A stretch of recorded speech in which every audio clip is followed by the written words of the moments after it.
Chapter 1 The Picnic. On the great western prairies of Dakota is a little town called Edgeley because it is on the edge of civilization, a very big word, which means some folks have found a better way to live than other folks. The Edgeley people have a good way to live, for there are almost 17 wooden houses there, and among them is a schoolhouse, a church, a store, and a blacksmith shop. If people walked out their front doors, they were upon the little street. If they walked out the back doors, they were on the broad prairies. That was why Twinkle, who was a farmer's little girl, lived so near the town that she could easily walk to school.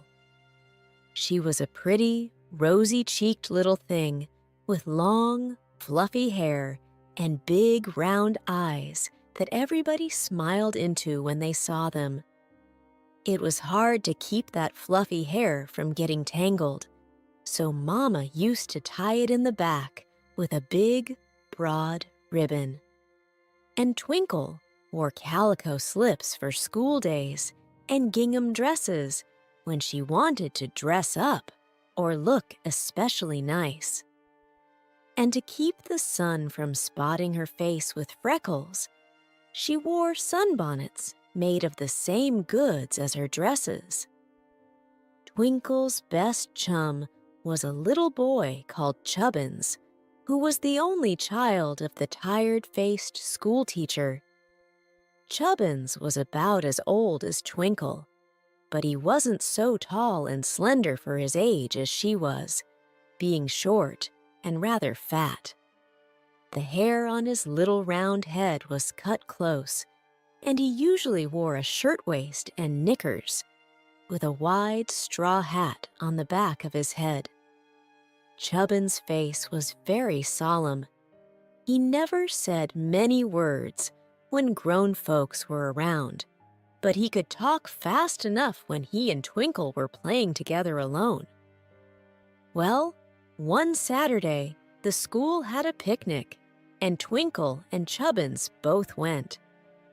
On the Dakota prairies, there are no shade trees at all, and very little water except what they get by boring deep holes in the ground. So you may wonder where the people could possibly have a picnic.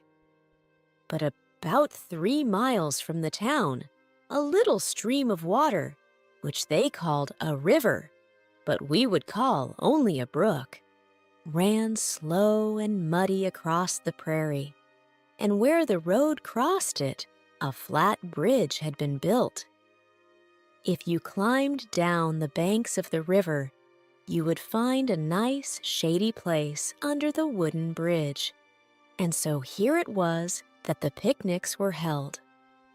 All the village went to the picnic, and they started bright and early in the morning, with horses and farm wagons and baskets full of good things to eat, and soon arrived at the bridge. There was room enough in its shade for all to be comfortable, so they unhitched the horses and carried the baskets to the riverbank and began to laugh and be as merry as they could. Twinkle and Chubbins, however, didn't care much for the shade of the bridge. This was a strange place to them, so they decided to explore it and see if it was any different from any other part of the prairie. Without telling anybody where they were going, they took hold of hands and trotted across the bridge and away into the plains on the other side. The ground here wasn't flat, but had long rolls to it, like big waves on the ocean, so that as soon as the little girl and boy had climbed over the top of the first wave, or hill, those by the river lost sight of them. They saw nothing but grass in the first hollow, but there was another hill just beyond, so they kept going and climbed over that too. And now they found, lying in the second hollow, one of the most curious sights that the western prairies afford. What is it? Asked Chubbins, wonderingly. Why, it's a prairie dog town, said Twinkle. Chapter 2, Prairie Dog Town. Lying in every direction and quite filling the little hollow were round mounds of earth, each one having a hole in the center. The mounds were about 2 feet high and as big around as a wash tub, and the edges of the holes were pounded hard and smooth by the pattering feet of the little creatures that lived within. "Isn't it funny?" said Chubbins, staring at the mounds. "Awful," replied Twinkle, staring too. "Do you know, Chub, there are animals living in every single one of those holes?" "What kind?" asked Chubbins. "Well, they're something like squirrels, only they aren't squirrels," she explained. "They're prairie dogs." "Don't like dogs," said the boy, looking a bit uneasy. "Oh, they're not dogs at all," said Twinkle. "They're soft and fluffy and gentle." "Do they bark?" he asked. "Yes, but they don't bite." "How do you know, Twink?" "Papa has told me about them lots of times. He says they're so shy that they run into their holes when anybody's around. But if you keep quiet and watch, they'll stick their heads out in a few minutes." "Let's watch," said Chubbins. "All right," she agreed. Very near to some of the mounds was a raised bank, covered with soft grass.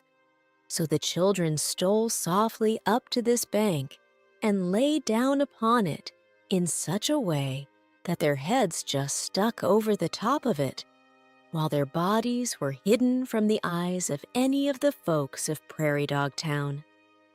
"Are you comfortable, Chub?" asked the little girl. "Yes."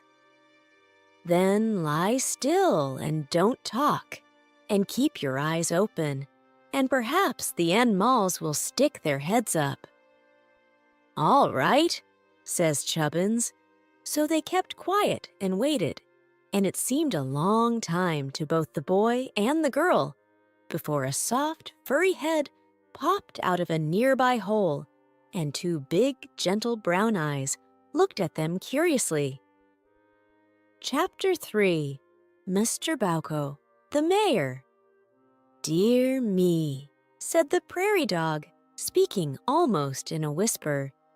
"Here are some of those queer humans from the village."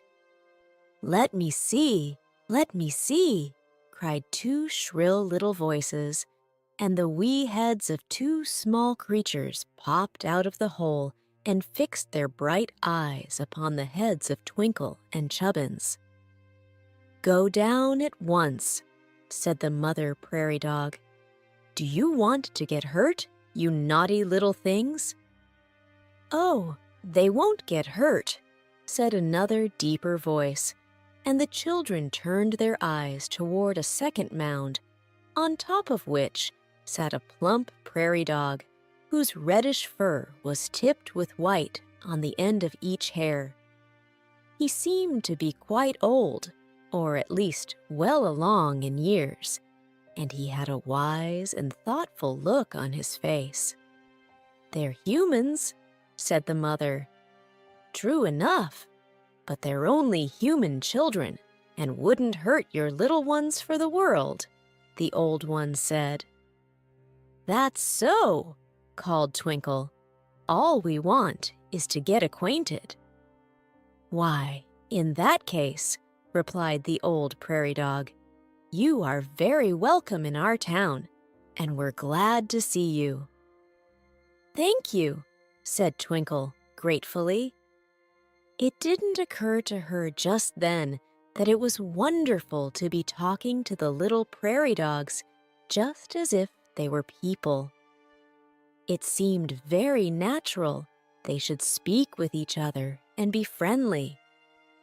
As if attracted by the sound of voices, little heads began to pop out of the other mounds, one here and one there, until the town was alive with the pretty creatures, all squatting near the edges of their holes and eyeing Chubbins and Twinkle with grave and curious looks. "Let me introduce myself," said the old one that had first proved friendly. "My name is Bauco, and I'm the mayor and high chief of Prairie Dog Town." "Don't you have a king?" asked Twinkle. "Not in this town," he answered. "There seems to be no place for kings in this free United States, and a mayor and high chief is just as good as a king any day." "I think so, too," answered the girl. "Better," declared Chubbins. The mayor smiled, as if pleased. "I see you've been properly brought up," he continued. "And now let me introduce to you some of my fellow citizens. This," pointing with one little paw to the hole where the mother and her 2 children were sitting, "is Mrs. Puff Pudgy and her family, Teenty and Weenty. Mr. Puff Pudgy, I regret to say, was recently chased out of town for saying his prayers backwards." "How could he?" asked Chubbins, much surprised.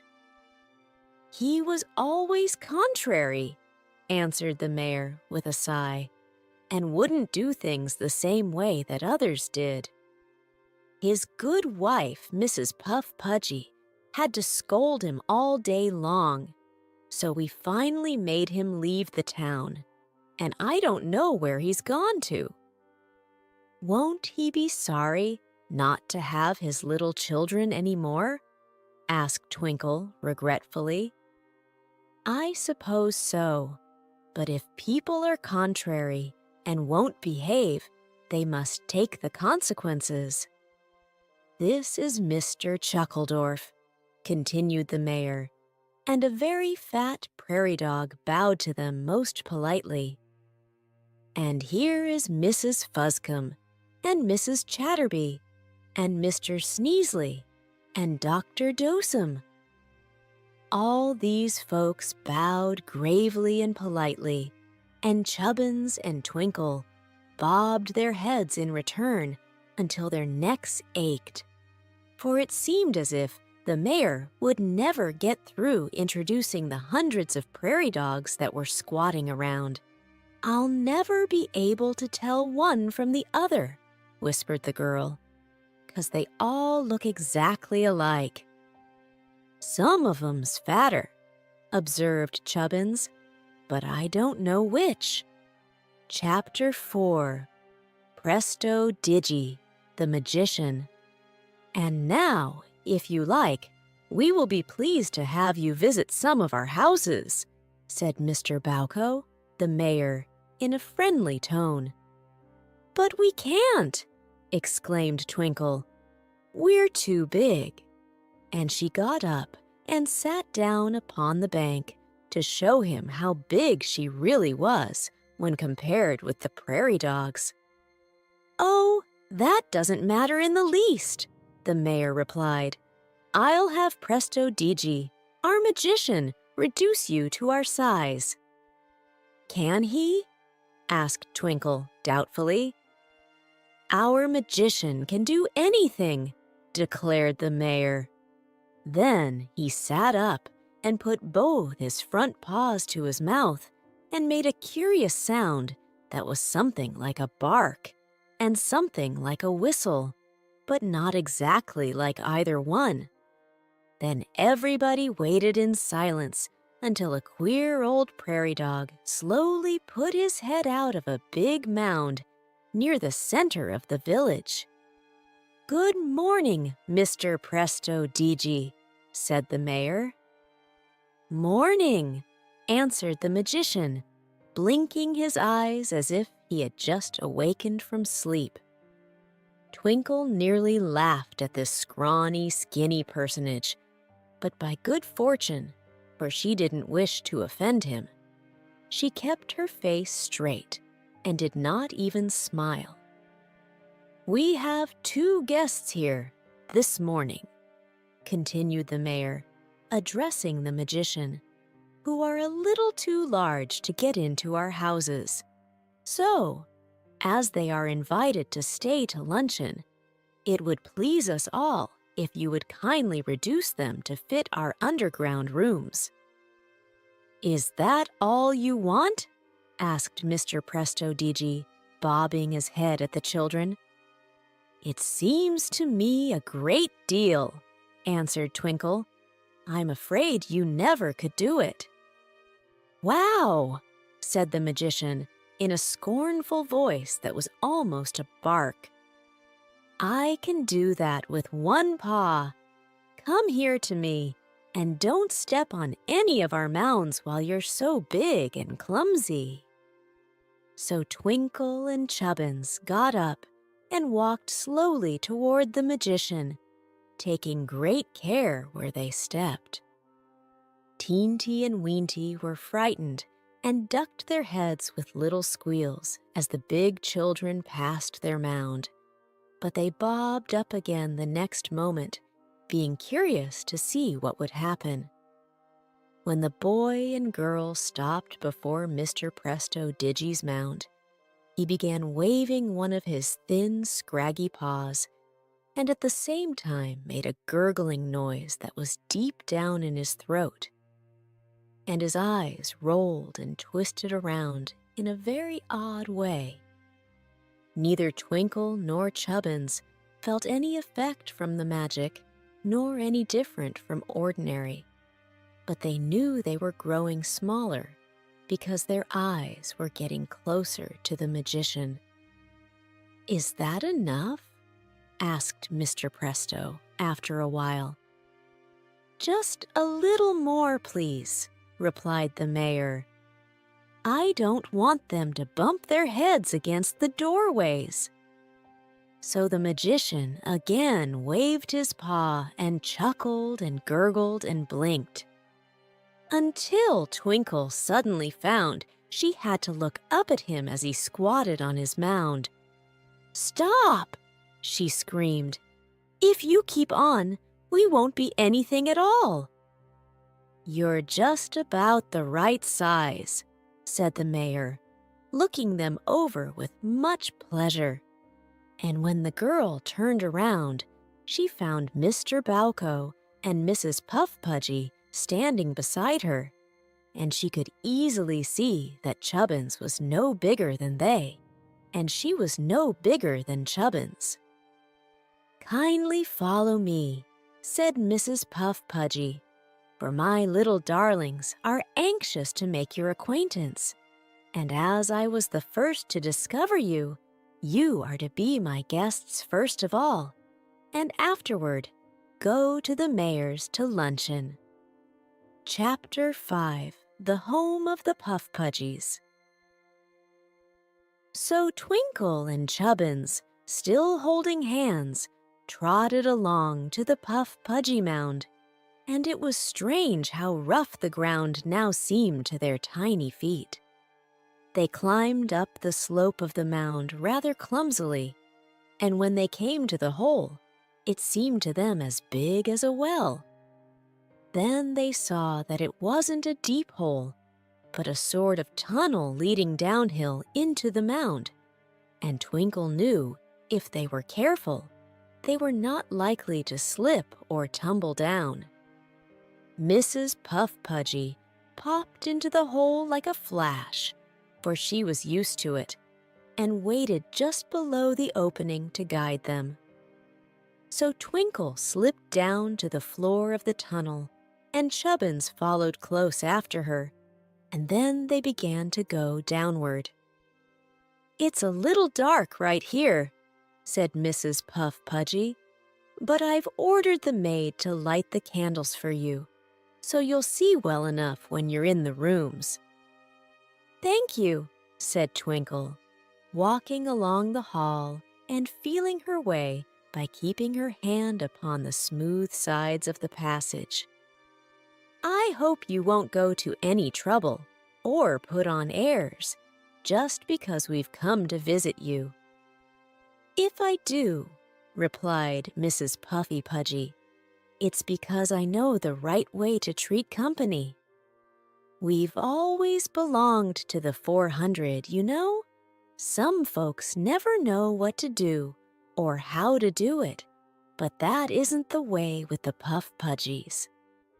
Hi, you, Teenty and Weenty, get out of here and behave yourselves. You'll soon have a good look at our visitors." And now they came into a room so comfortable and even splendid that Twinkle's eyes opened wide with amazement. It was big and of a round shape, and on the walls were painted very handsome portraits of different prairie dogs of the Puff Pudgy family. The furniture was made of white clay, baked hard in the sun, and decorated with paints made from blue clay and red clay and yellow clay. This gave it a gorgeous appearance. There was a round table in the middle of the room and several comfortable chairs and sofas. Around the walls were little brackets with candles in them, lighting the place very pleasantly. "Sit down, please," said Mrs. Puff Pudgy. "You'll want to rest a minute before I show you around." So Twinkle and Chubbins sat upon the pretty clay chairs, and Teenty and Weenty sat opposite them and stared with their mischievous round eyes as hard as they could. "What nice furniture!" exclaimed the girl. "Yes," replied Mrs. Puff Pudgy, looking up at the picture of a sad-faced prairie dog. "Mr. Puff Pudgy made it all himself. He was very handy at such things. It's a shame he turned out so obstinate." "Did he build the house, too?" "Why, he dug it out, if that's what you mean. But I advised him how to do it, so I deserve some credit for it myself. Next to the mayor's, it's the best house in town, which accounts for our high social standing. Weenty, take your paw out of your mouth. You're biting your claws again." "I'm not," said Weenty. "And now," continued Mrs. Puff Pudgy, "if you are rested, I'll show you through the rest of our house." So they got up and followed her, and she led the children through an archway into the dining room. Here was a cupboard full of the cunningest little dishes Twinkle had ever seen.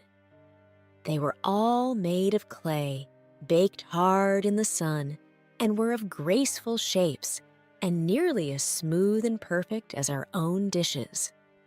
Chapter 6. Teenty and Weenty. All around the sides of the dining room were pockets or bins in the wall, and these were full of those things the prairie dogs are most fond of eating. Clover seeds filled one bin, and sweet roots another. Dried mulberry leaves, that must have come from a long distance, were in another bin, and even kernels of yellow field corn were heaped in one place. The Puff Pudgies were surely in no danger of starving for some time to come. "Teenty, put back that grain of wheat," commanded the mother in a severe voice. Instead of obeying, Teenty put the wheat in his mouth and ate it as quickly as possible. "The little dears are so restless," Mrs. Puff Pudgy said to Twinkle, "that it's hard to manage them." "They don't behave," remarked Chubbins, staring hard at the children. "No, they have a share of their father's obstinate nature," replied Mrs. Puff Pudgy. "Excuse me a minute, and I'll cuff them. It'll do them good." But before their mother could reach them, the children found trouble of their own. Teenty sprang at Weenty and began to fight because his brother had pinched him, and Weenty fought back with all his might and main. They scratched with their claws and bit with their teeth and rolled over and over upon the floor, bumping into the wall and upsetting the chairs, and snarling and growling all the while like two puppies. Mrs. Puff Pudgy sat down and watched them, but did not interfere. "Won't they hurt themselves?" asked Twinkle anxiously. "Perhaps so," said the mother. "But if they do, it will punish them for being so naughty. I always let them fight it out because they are so sore for a day or two afterward that they have to keep quiet, and then I get a little rest." Weenty set up a great howling just then, and Teenty drew away from his defeated brother and looked at him closely. The fur on both of them was badly mussed up, and Weenty had a long scratch on his nose that must have hurt him, or he wouldn't have howled so. Teenty's left eye was closed tight, but if it hurt him, he bore the pain in silence. Mrs. Puff Pudgy now pushed them both into a little room and shut them up, saying they must stay there until bedtime. And then she led Twinkle and Chubbins into the kitchen and showed them a pool of clear water in a big clay basin that had been caught during the last rain and saved for drinking purposes. The children drank of it and found it cool and refreshing. Then they saw the bedrooms and learned that the beds of prairie dogs were nothing more than round hollows made in heaps of clay. These animals always curl themselves up when they sleep, and the round hollows just fitted their bodies. So, no doubt, they found them very comfortable.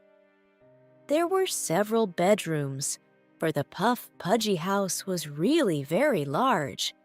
It was also very cool and pleasant, being all underground and not a bit damp. After they had admired everything in a way that made Mrs. Puff Pudgy very proud and happy, their hostess took one of the lighted candles from a bracket and said she would now escort them to the house of the Honorable Mr. Bowko, the mayor. Chapter 7. The mayor gives a luncheon. "Don't we have to go upstairs and out of doors?" asked Twinkle. "Oh, no," replied the prairie dog. "We have halls connecting all the different houses of importance. Just follow me, and you can't get lost." They might easily have been lost without their guide, the little girl thought, after they had gone through several winding passages. They turned this way and that, in quite a bewildering manner, and there were so many underground tunnels going in every direction that it was a wonder Mrs. Puff Pudgy knew which way to go. "You ought to have signposts," said Chubbins, who had once been in a city. "Why, as for that, everyone in the town knows which way to go," answered their guide, "and it isn't often we have visitors. Last week, a gray owl stopped with us for a couple of days, and we had a fine ball in her honor. But you are the first humans that have ever been entertained in our town, so it's quite an event with us." A few minutes later, she said, "Here we are at the mayor's house," and as they passed under a broad archway, she blew out her candle because the mayor's house was so brilliantly lighted. "Welcome," said Mr. Bauco, greeting the children with polite bows. "You are just in time, for luncheon is about ready, and my guests are waiting for you." He led them at once into a big dining room that was so magnificently painted with colored clays that the walls were as bright as June rainbow. "How pretty!" cried Twinkle, clapping her hands together in delight. "I'm glad you like it," said the mayor, much pleased. "Some people, who are lacking in good taste, think it's a little overdone, but a mayor's house should be gorgeous, I think, so as to be a credit to the community. My grandfather, who designed and painted this house, was a very fine artist, but luncheon is ready, so pray be seated." They sat down on little clay chairs that were placed at the round table. The mayor sat on one side of Twinkle and Mrs. Puff Pudgy on the other, and Chubbins was between the skinny old magician and Mr. Sneezeley. Also, in other chairs sat Dr. Dosem and Mrs. Chatterby and Mrs. Fuscum and several others. It was a large company indeed, which showed that the mayor considered this a very important occasion. They were waited upon by several sleek prairie dog maids in white aprons and white caps, who looked neat and respectable and were very graceful in their motions.